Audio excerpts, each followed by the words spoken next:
A Labour minister was grilled repeatedly in a car crash interview by the BBC's Laura Kuennsberg when she asked him about Lord Mandelson's links to Jeffrey Epstein after the aristocrat was sacked as British ambassador to the US. Peter Kyle was put on the spot on Ms. Kuennsberg's Sunday morning news programme shortly after Virginia Jeffers' family claimed Lord Mandelson should never have been appointed in the first place. When asked about the issue, Mr. Kyle, the Business and Trade Secretary, began by suggesting that Lord Mandelson had been appointed at a time when the UK was trying to reset its relationship with Washington. However, things quickly became tense as Mr. Kyle was repeatedly questioned about the due diligence process that led to Lord Mandelson's appointment, and he refused to admit it was a mistake.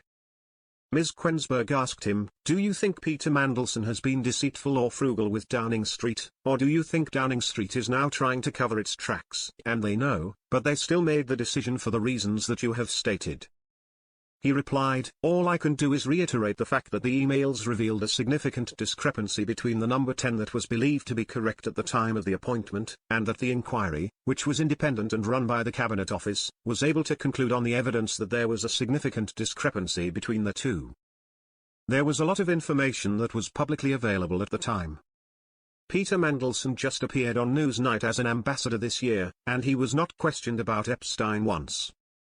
Peter Mandelson just appeared on Newsnight as an ambassador this year, and he was not questioned about Epstein once. Undeterred, Ms. Kuennsberg persisted, but the issue here is Keir Starmer's judgment. It is not about what other actors may or may not have done when he was in the job. We understand that after the Cabinet Office conducted its initial inquiry, Keir Starmer, through his Chief of Staff, put 3 questions to Lord Madison about his relationship with Epstein. Given all the information that was already public, not to mention his long history of various business dealings, was it appropriate to ask him 3 questions about his relationship, which was public knowledge? Mr. Kyle replied, "The Cabinet Office undertook an independent due diligence process to look at all the details that were available at the time." Ms. Kuennsberg retorted, "Really? There was a suggestion this morning that there were only 2 pages. Is that wrong?"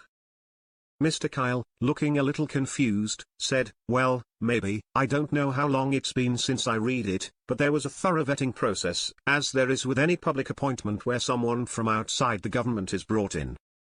Ms. Kuennsberg said, "I'm sorry, Minister, if you haven't read it, you can't tell us for sure that there was a thorough vetting process." Ms. Kuennsberg then asked Mr. Kyle whether he thought the Prime Minister had made a mistake. He replied, "I think what happened is new information. We don't know the depth of the relationship.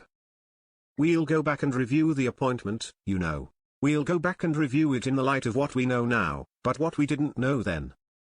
Sir Mandelson was appointed as UK Ambassador to the United States on the 10th of February 2025, marking his return to high-profile public office as the first political appointee in nearly half a century, although his tenure was marred by controversy over his former relationship with Jeffrey Epstein.